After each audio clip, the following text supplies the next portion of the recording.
Nos visita Editorial Kashba, ¿está bien pronunciado? La verdad es que nunca he sabido. Kashba, y que les pido un fuerte aplauso, por favor, para ella.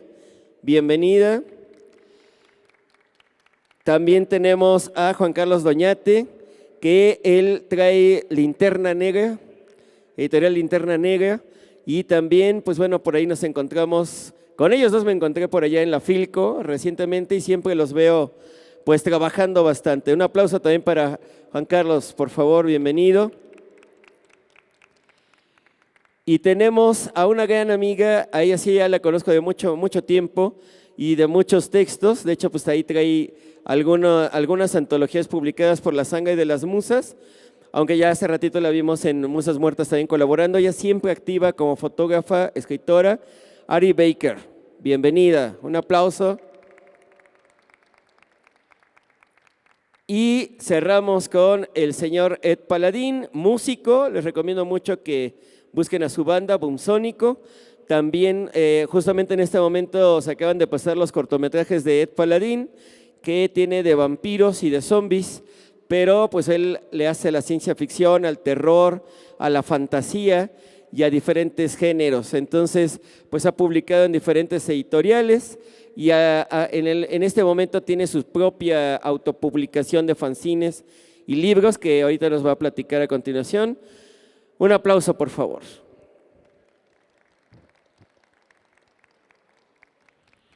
Y pues sin más, entrarle, cada uno pues tendrá, ahorita vamos bien de tiempo, cada uno tiene unos 10 minutitos para poder platicarnos un poquito de todo lo que están haciendo. Vamos a comenzar así que al revés, con Ed Paladín, y pasamos el micrófono para los demás compañeros. Gracias, Carlos. Muy buenas tardes a todos. Sigan disfrutando de esta feria que de alguna forma es única en cuanto a autores, en cuanto a editoriales, y la verdad es que valdría mucho la pena que se den una vuelta, que en el ratito en que puedan bajar de la oficina a ir a comer, a darse la vuelta al baño, es una escapadita, seguro van a encontrar algo que les va a interesar mucho, y lo mejor de todo es que están los autores aquí, pueden platicar con ellos, pueden preguntarles cualquier cosa referente a cualquier género que ellos escriban. Cuando digo aprovechar me refiero a eso, a que es muy difícil, a la gente que nos gusta el terror, va a ser muy difícil que encuentres a Stephen King en una feria de libro, o a Brian Lumley, o a cualquier autor que nos guste. Aquí sí pasa, aquí se lo van a encontrar, aquí pueden platicar con ellos, qué les invitó a escribir, qué pensaron, qué tuvieron que leer, qué tuvieron que ver para escribir lo que escriben. Eso es muy interesante y a veces tenemos la mala fortuna de que leemos un libro y el autor estaba ahí y le hubiera preguntado, pero lamentablemente no había leído su libro y ahora que lo leo me parece muy interesante y en su momento hubiera sido increíble poder platicar con él sabiendo todo esto, ¿no? Entonces, cuando podemos hacer la otra parte que es hablar con el autor, que nos platique un poquito después de leer su obra, ya tenemos como un asunto completo de qué hubo y nos invita a querer saber un poquito más de él. Bueno, les platico rapidísimo, yo soy Ed Paladín Ragosani, como bien dijo Carlos, soy escritor, soy músico y también hago cortometrajes. Y bueno, en este menester vamos a estar creando todo el tiempo, una cosa siempre lleva a la otra, la música siempre está rodeada de una idea que es un guión, una idea primordial, y aparte esas partes quieres como verlas ya filmadas, quieres verlas como en pantalla, y esa es la parte como a veces complicada, ¿no? Porque cada cosa lleva su tiempo, cada cosa tiene su lenguaje, y en lo particular mi forma de trabajar es que abandono todo cuando estoy haciendo algo en particular. ¿A qué me refiero en este momento? En este momento estoy haciendo canciones nuevas para la banda, queremos sacar un nuevo disco, entonces he dejado de escribir, he dejado de filmar porque me evoco completamente a las nuevas canciones y de repente salen ideas, ¿no? Esta letra me gustaría hacerle un cuento, esta letra estaría muy padre hacerle un cortometraje, entonces todo tiene que ver, pero al final veo la necesidad de tener que abandonar las otras cosas para evocarme completamente en lo que hago. Hablando de literatura, tengo 3 libros, Puertas a Mundos Extraños, el segundo se llama La línea intermitente entre la realidad y la ficción, el tercero se llama Perturbadores historias de universos paralelos, y 2 fanzines, uno se llama Infinitamente Solos, y el último se llama Las almas y los demonios de Auschwitz. Para poder escribir lo que escribo, me gusta mucho, por ejemplo, la investigación. Soy nacido de la neurociencia y amo la microbiota increíblemente. De nada soy experto, soy nacido lector, insisto, soy un fanático de los temas, pero me gusta mucho ahondar en ellos. Cada libro que escribo tiene que ver mucho el terror con la neurociencia, me encanta el asunto de la neurociencia. Y insisto, también me gusta mucho hoy día la microbiota, soy un apasionado tremendo de la microbiota y lo que se hace con eso. Y lo que tiene que ver propiamente con las relaciones humanas, ¿no? Con el día a día, con la gente, literal, con lo que comemos, con lo que somos, como cada cosa… ¿por qué hablo de esto? Porque al final es algo que escribo mucho. Y hablando así en 30 segundos de lo que tiene que ver la microbiota y cómo evoca en el terror, cómo termina en el terror. Resulta que mucha gente, la ciencia última ha hablado mucho de que la inflamación estomacal tiene que ver, o inflamación del intestino, tiene que ver con ataques de pánico, ataques de ansiedad y la tristeza prolongada. No suena muy extraño, pero todo en ese momento es cuando pasa el asunto del terror, ¿no? Las grandes historias de terror o las alucinaciones fuertes ocurren en estados de intestino inflamado. Y eso nace por el asunto de lo que comemos. Tenemos, lamentablemente en México, todo lo que se come aquí está frito. Todo está de una forma muy extraña hecha y aparte tiene mucho carbohidrato. Entonces ese tipo de cosas, hoy en día, en 2025, tenemos muy claro que el exceso de carbohidrato en el cuerpo crea inflamación del estómago, lo cual crea ataques de pánico, de ansiedad, de tristeza prolongada, y esto llevado al extremo crea alucinaciones. Esto no me lo inventé yo, estoy hablando literal de microbiota, y lo que acabo de contar ahorita me inspira a hacer cuentos, me invita a hacer historias de terror, porque en ese estado todo el mundo hemos sentido alucinaciones, me refiero a asuntos de miedo, que tiene que ver con los ataques de pánico, por ejemplo. Algo que le llaman el nudo, que tiene lo siguiente, es un nombre muy raro. Pero cuando alguien tiene un ataque de pánico, la gente lo describe como si alguien le apretara el cuello y no lo dejara respirar, ¿no? Y de eso habla propiamente mi segundo libro, que está basado en enfermedades mentales, enfermedades como catatonia, esquizofrenia, ataques de ansiedad, ataques de pánico, Parkinson. Esas enfermedades que no se curan, solo se controlan, de repente tiene una explicación completa en el fenómeno paranormal, completa. Y hoy día la microbiota tiene mucho que ver en esto, en cada una de las sensaciones. Hay una enfermedad propiamente que se llama catatonia. Es una enfermedad donde uno queda paralizado completamente, pero está escuchando y está viendo. Y mientras están tratando de reanimar o tratando de darte oxígeno, buscar la forma de que estés bien, tú estás viendo y escuchando todo sin poderte mover. Eso quien lo describe es terror puro, señores, puro completamente. Porque solo imagínense esa circunstancia, estar tirado, no poder moverse. Hay gente que habla incluso de esto como la parálisis del sueño. Esta gente que siente que se muere cuando lo único que está pasando es que está teniendo pequeños coqueteos con la catatonia. Insisto, esto es ciencia, pero todo nace de la microbiota. Si les interesa el tema, deberían investigarlo un poquito más, ¿no? Eso habla propiamente de eso. Abandonando un poquito parte de ese tema, el tercer libro, se llama Perturbadores Historias de Universos Paralelos. En el asunto de querer investigar, insisto, me gusta hacer historias que tengan mucha base científica en este caso, y este tiene mucho asunto histórico y clínico, y científico en realidad, ¿no? De los viajes en el tiempo y cómo de alguna manera la ciencia ha tenido mucho que ver en cada cosa que nos ocurre o la ciencia que tiene que ver con las mentiras, ¿no? Mi último libro, mi siguiente libro va a hablar mucho de eso, del asunto de cuánto conocemos y cuánto es falso y cuánto no. Les adelanto un poquito porque ese siguiente libro, el origen, viene en este tercer libro, ¿no? Que es que mucho de lo que creemos saber no existe. Si nos damos cuenta, somos un poquito más agudos. El 90% de lo que defendemos y creemos que existe, en realidad no lo es. Y se los platico de una forma simple y va a ser como la premisa de ese libro y parte de aquí, ¿no? Tenemos claro que todos sabemos que la luna no es de queso y que está ahí, pero en realidad no lo sabemos a ciencia cierta, es algo que tenemos muy claro, pero porque no lo han dicho todos. Y eso quien nos lo dijo, alguien más se lo dijo y alguien más se lo dijo y alguien más se lo dijo. Y al final resumimos que los humanos somos entes de fe.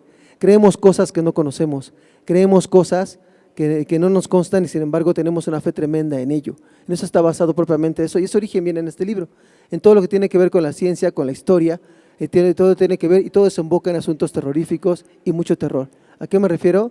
Es terror con mucha investigación, con mucho trabajo de investigación tanto científica como histórica, que estoy seguro honestamente que si son muy impresionables, yo mismo no les recomiendo que los lean. Pero si les gusta el terror, señores, se vuelve el paraíso completo.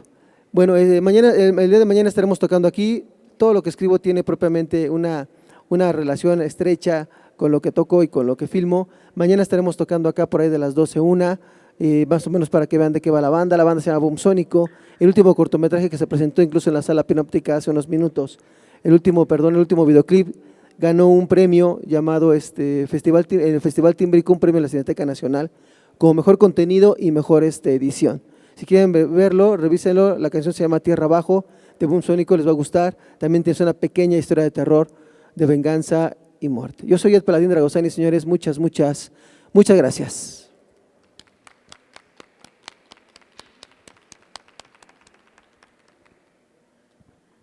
Hola, buenas tardes, otra vez aquí. Bueno, yo soy fan de Ed, por cierto. Les recomiendo de verdad muchísimo sus libros. De hecho, creo que ha sido parte de este viaje de inspiración, ¿no? Y como él bien decía, si tienes a tu autor que te gusta al lado, o sea, pídele un autógrafo, pregúntale algo, no sé, invítale un café, algo. Ok, bueno, como ya saben, yo soy Ari Barker, tomé mi seudónimo a partir del autor Barker, pues es uno de mis ídolos. Y bueno, pues como les comentaba hace rato, yo empecé a escribir cuentos, aunque bueno, escribí mucho por mi profesión como antropóloga, ¿no? Pero ya formalmente escribiendo terror, horror, fue en el 2020 a partir de la pandemia. Y justamente empecé a participar en las convocatorias del Maestro Camaleón para sus antologías, por eso aquí les traje algunas. Por ejemplo, estuve participando en esta de vampirismo.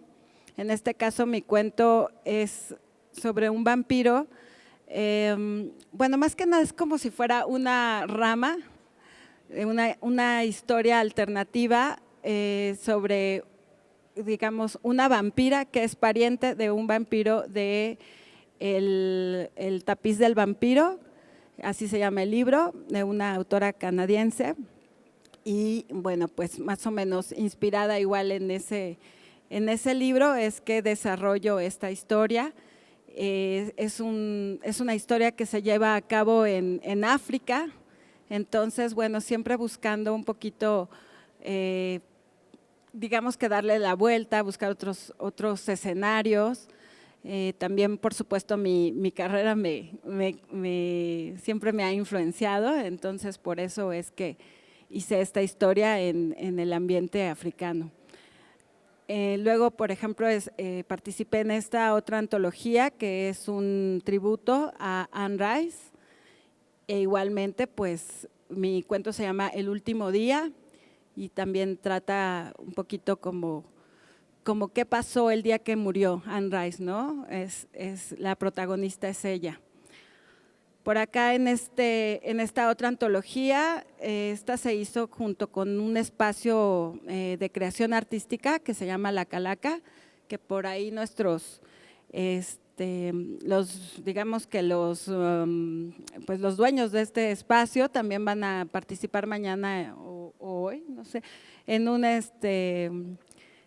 un concierto porque ellos también tocan. Y bueno, pues este espacio también fue muy importante para mantenerse vivo, mantenerse activo en este momento pandémico. Se hizo esta antología y aquí escribo un cuento de fantasmas de una casa que está en San Pedro de los Pinos, porque esta antología habla toda de la colonia San Pedro de los Pinos, que es donde está este espacio. Y entonces yo narro pues digamos que toda la historia de los fantasmas familiares de una casona que existía ahí, actualmente ya la tiraron, ya se convirtió en un montón de departamentos, pero bueno, pues si quieren conocer un poquito también de estas historias, como les decía, de nuestro México que está lleno de fantasmas, pues también esta antología se las recomiendo. Por acá también participé en esta antología Inverso Zombie y bueno, pues aquí junto con otros autores estuvimos desarrollando el tema. Los zombies siempre son un pretexto, un muy buen pretexto para hablar sobre la alienación capitalista, sobre es un personaje que se presta mucho pues para entender la crítica social, hacer crítica social, perdón, de pues de nuestras compulsiones, de nuestra actitud totalmente pasiva ante un sistema que nos va condicionando, que nos va deshumanizando, ¿no? Como francamente nos estamos volviendo pasivos, poco reflexivos, actuamos en masa, en fin, esa es la intención de los cuentos que están en esta antología. También participé en otra que se llamó Brujas, en este caso mi cuento igual, otra vez regreso a mis orígenes antropológicos y el personaje es un antropólogo que se encuentra con una bruja, que se encuentra estudiando sobre el candomblé y bueno, pues ahí tiene un encuentro cercano, digamos, con esta mujer. Y bueno, pues también se los recomiendo mucho porque este cuento a mí me gusta mucho porque tiene todo, ¿no? Tiene sangre, sexo y muerto, ¿no? Entonces, creo que el buen terror no puede, digamos que no puede no tener eso, ¿no? Y por acá tengo esta otra antología que se llama Oda al Metal. Todas estas son de la sangre de las musas, del maestro Camaleón y de verdad les recomiendo muchísimo todo lo que ellos editan porque de verdad pues es de máxima calidad. Aquí también los autores exploramos este mundo del metal. A mí en particular me gusta mucho la música también de metal, de death metal. Yo también estoy participando en una banda que se llama Divina Intervención, haciendo letras y pues ahí me ando entrenando para cantar. Espero que próximamente ya pueda sacar un poco de material también, pero en este caso mi cuento también es un homenaje a Sandman, ¿no? Es como igual un personaje que se entremezcla, ¿no? En este relato de una chica también que bueno, pues que está en ese mundo, ¿no? En ese mundo del metal por circunstancias diversas. Y esta otra que se llama Monstruos de los 80 es también una antología en donde precisamente exploramos estos temas, pero además un poquito en este caso mi cuento fue más de ciencia ficción. Me gustaría me gustaría leerles un poquito de él para que vean más o menos de lo que va, porque ahorita yo en mi evolución como cuentista he estado explorando todos estos temas de terror, de horror, vampiros, zombies, brujas, como les comentaba, pero ahora lo que yo quiero es continuar como en este universo de la ciencia ficción. A ver. ¿Dónde estás? Aquí también hay un cuento de Ed Paladín, por cierto, que se llama Están vivos. Y por acá hay uno que me gustó muchísimo que se llama El refresco asesino, por cierto, para que vean que hay unas propuestas en verdad originales muy diferentes. Y bueno, también, por ejemplo, está un cuento de Ricardo Ham. Es que ahorita lo estoy viendo, entonces se me vienen a la mente y de verdad que son muy buenos, muy buenos. El lugar y momento equivocados. A ver, vamos a ver. Ok, entonces, ¿qué piensas de Aliens, corazón? No me interesan esas madres, chiquita, me importan tus nalguitas sabrosas. ¿Sí? ¿Y qué más? Ya vente para acá, preciosa. ¿Ya? ¿Así nada más? ¿Ni un café? ¿Ni un cine? Ari se apoyó en la orilla de la cama en 4 para que Daven la penetrara. Llevaban 4 meses cogiendo prácticamente a diario y la mayoría de las veces así era su postura favorita. Él decía que unos días después de conocerla, por fin en persona, porque como muchas parejas actuales se habían conocido por Facebook, así la había soñado. ¿Sabes que si fuéramos aliens copularíamos así? ¿Copularíamos? ¿Que esas cosas no hacen el amor? No, bebé, son seres despiadados, un depredador perfecto e implacable, como las arañas o las mantis religiosas que hasta devoran al macho al término de la fecundación. Ay, sería horrible que las mujeres hiciéramos eso. Shh, me fascinas. ¿Ya te había dicho que estás bien pinche hermosa? No, Dave, ahí quédate, mi amor, qué rico te mueves, papi, así, ya no pares, regálame tu orgasmo. El despertador sonó a las 7:30 am. Ella se levantó a hacer el desayuno mientras él descansaba un poco más. Era domingo, pero David iba a tener ensayo con su banda de death metal, Brutal Crisis. Ambos trabajaban toda la semana, pero para los artistas difícilmente hay un día de puro descanso. Aún así, para no perder el romance, Ari llevó los hotcakes a la cama junto con café con leche. Tomaron un rápido baño juntos, solo para deshacerse de los fluidos producto de sus amores de la madrugada, y salieron corriendo, pues el ensayo sería en una sala hasta Tlalnepantla, en el Estado de México, y el departamento de ella, donde ya prácticamente se había mudado él, se encontraba al sur de la ciudad. A la verga, ya nos va a cargar en mayo. David, ya te dije que no le hagas caso a todo lo que dice ese español alucinado en su canal. Ni estadísticamente es posible que estemos solos en este universo.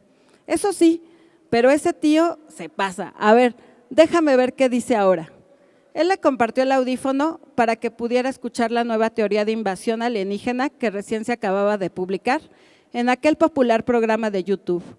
Lo escuchó divertida, aunque también un tanto ofendida por la liviandad con la que se refería el expositor a los supuestos datos científicos que poseía. No podía dejar de pensar en qué sería que ese cuate sabría exactamente lo que hacen Rusia y Estados Unidos ultra secretamente para defender al mundo. El video terminó y prefirió ya no comentarle nada más a Dee. Al respecto, y mejor, se concentró en expresarle su amor dándole largos besos. Mi amor, ojalá ya ahora que ya está terminando la pandemia, regrese la exposición de H.R. Giger a la ciudad. ¿Recuerdas que te platiqué que la quitaron antes de lo previsto por la cuarentena y que solo alcancé a ver una pequeña muestra que pusieron en el Metro La Raza? Pero, ¿sabes? Estuvo bien chingona, pues había una experiencia de realidad virtual patrocinada por el cine.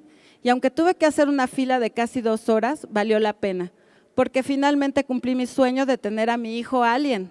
Chale, estás bien loca. Mira quién habla, pero así me amas, ¿verdad? Sí, por fin te encontré, amor de mi vida.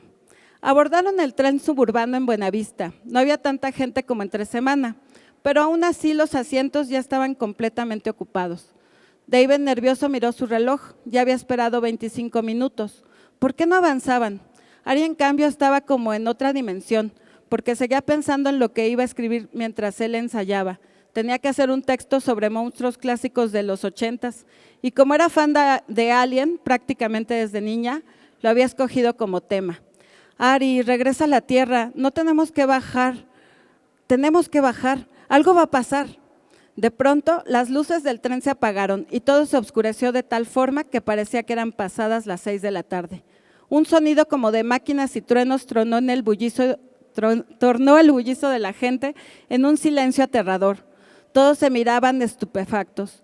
Lo primero que ella pensó es que quizá estaba comenzando un fuerte terremoto, pues las alarmas sísmicas empezaron a sonar y también se escuchaban instrucciones ininteligibles a través de los altavoces públicos. Las alertas y los mensajes en los celulares también les estaban llegando sin control.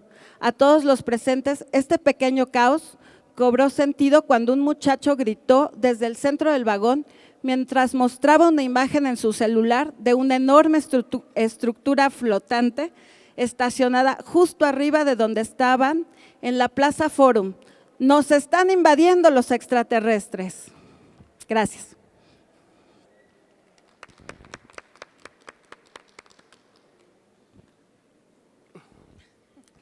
Hola a todos, yo soy Juan Carlos Doñate y muchos me conocen como un escritor de terror, de horror, incluso misticismo y fantasía oscura.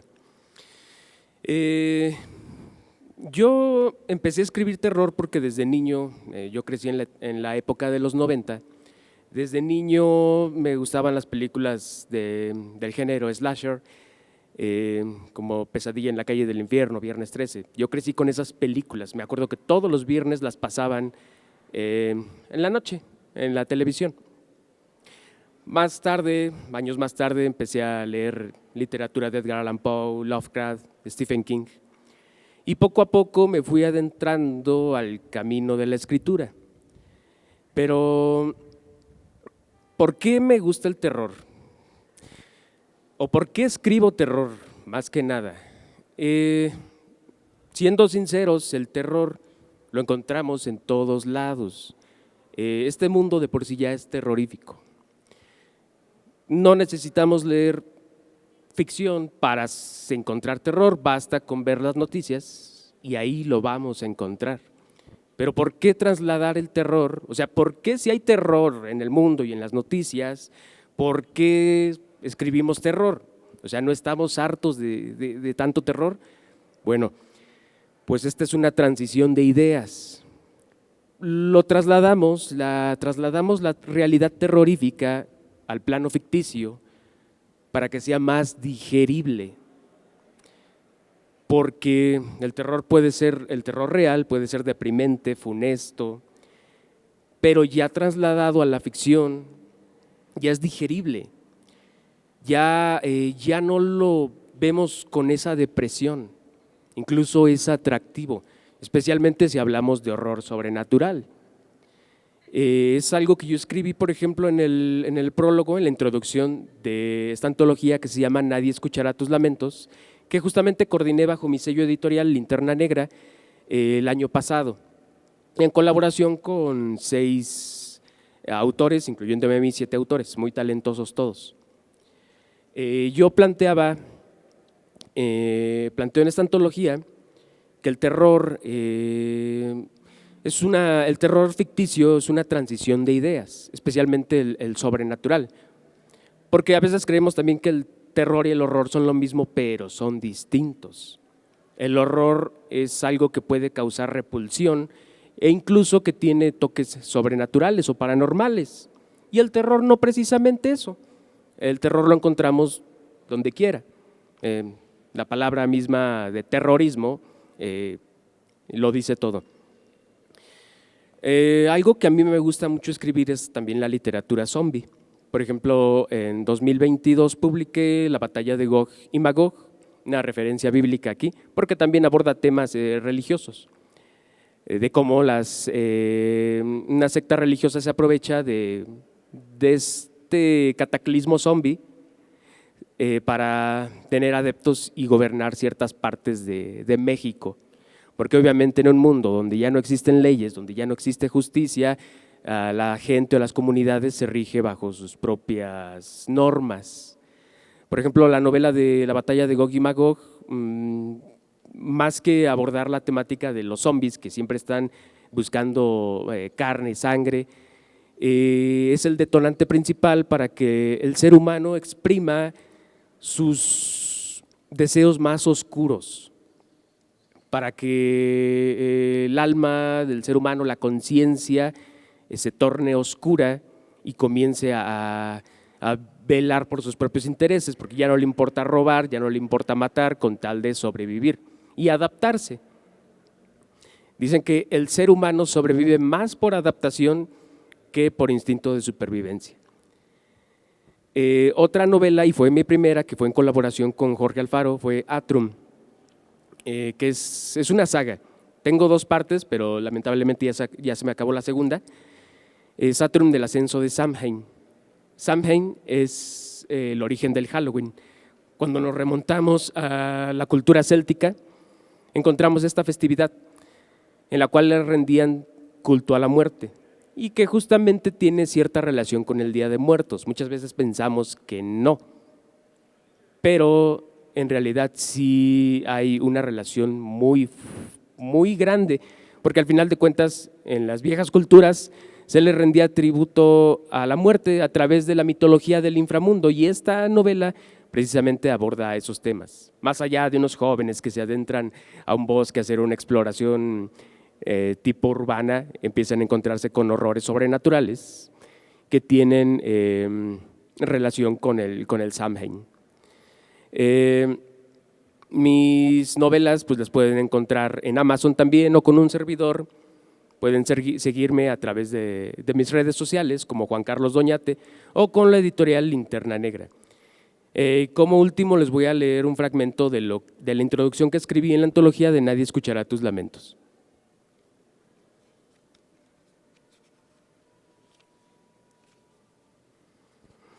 ¿Alguna vez te has preguntado qué es el terror fantástico?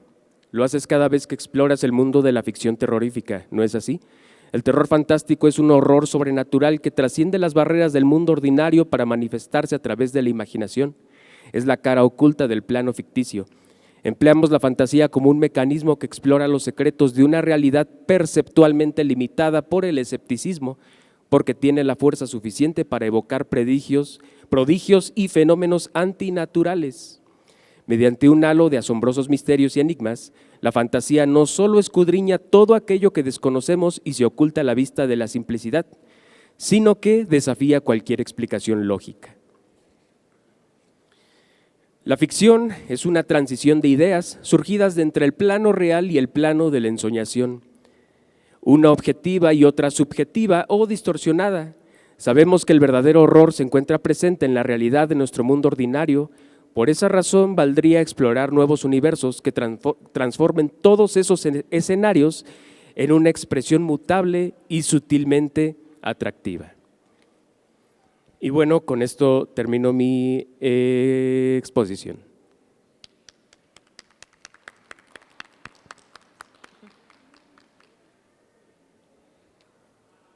Hola, buenas tardes, muchas gracias. Bueno, yo soy Wendy Esmeralda Castillo. Yo escribí con la editorial Casbe Editorial, con la cual tengo el gusto de participar. Escribí estos dos relatos. Uno es una muy breve antología de 3 relatos de terror, que la titulé Una realidad extraviada, 3 relatos de infortunios. En esta breve antología, y siguiendo ahorita un poquito lo que mencionó mi compañero Juan Carlos, cuando el terror se vuelve ficción es cuando se vuelve digerible para una mente humana, que a veces hay mucha sensibilidad en algunas personas y en algunas otras pueden tener un poco más de tripa, ¿no?, para soportar algunos relatos así fuertes. En estos 3 relatos, la verdad, es un terror bastante ligero, lo puedo llamar así, pero parto de una premisa que escuché de un autor argentino que decía que a veces el terror es una vía, puede convertirse en una vía incluso de autoconocimiento, ¿no? Entonces, cuando un ser humano no logra realizar un cambio en sí mismo a través de la vía del amor o de la voluntad, se abre la vía del terror como ese último recurso que tiene el ser para lograr un nivel de autoconocimiento.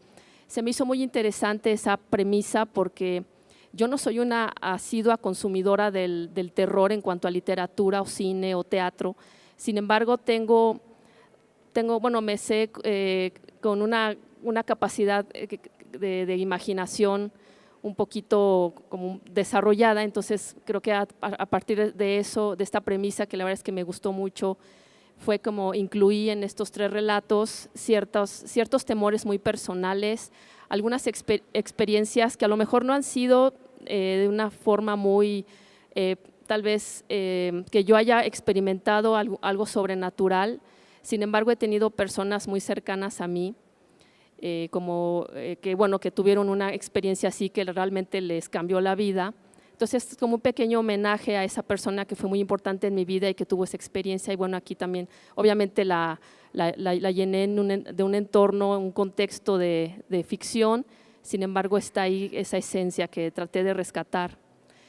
En otro de los relatos que le llamé La Logia del Nigredo, es una logia de trabajadores funerarios y esto fue un pequeño homenaje hacia un grupo de trabajadores funerarios que tuve el honor de entrevistar para una práctica de campo, para una clase de antropología. Y la verdad es que ellos me contaron experiencias sobrenaturales fascinantes, que también a ellos les cambió la vida de alguna forma. Sin embargo, yo también, agregando un poco de ficción, creé una historia y fue con mucho respeto para estos trabajadores, como son los embalsamadores, sepultureros y gente que está en este rubro, ¿no? Y bueno, en el otro relato lo titulé Infestación. Trata sobre un individuo que en algún momento empieza a experimentar un cosquilleo terrible en todo el cuerpo, y hasta que le deja una consecuencia terrible. Entonces, no puedo contarles demasiado porque son cuentos muy, muy breves, y si les cuento demasiado es pues prácticamente contárselos todos, ¿no? Y bueno, en el otro relato que escribí es de ciencia ficción. Bueno, de hecho este fue primero que el de terror, el de ciencia ficción, que el titulé Objetivo Sibionte, el proyecto Set Zion. Este es un resultado de dos películas que vi, que la verdad es que me llamaron mucho la atención. La primera película del cual me inspiró para hacer este relato es una película de 1970 llamada Forbin, se llama Colossus, el proyecto Forbin. Es una película extraordinaria porque trata sobre de Estados Unidos está en medio de la Guerra Fría y están tratando de crear una supercomputadora como una inteligencia artificial para que logre detener un inminente ataque nuclear contra Rusia. Entonces echan a andar esa máquina, y ¿qué pasa? Que los rusos también tienen su propia computadora y la prenden y empieza a generar un lenguaje que se empieza a comunicar con la computadora norteamericana y crean su propia vía de comunicación, y entonces ahí empiezan a dominar a la humanidad. Creo que estos fueron los indicios de la inteligencia artificial en esta película de 1970. Y bueno, a partir de esta película yo traté de crear como un fanfic de que yo voy a hacer un final alternativo o seguir como una secuela de qué pasaría con esta historia, sobre todo en estas épocas que ya la inteligencia artificial la tenemos como a la mano de nuestros teléfonos, ¿no? Entonces, en esta historia empiezo a desarrollar este mundo donde ya la inteligencia artificial ha dominado al ser humano y tiene a las granjas de humanos, un poquito también esta idea de la película de Matrix, que también fue otra de mis inspiraciones.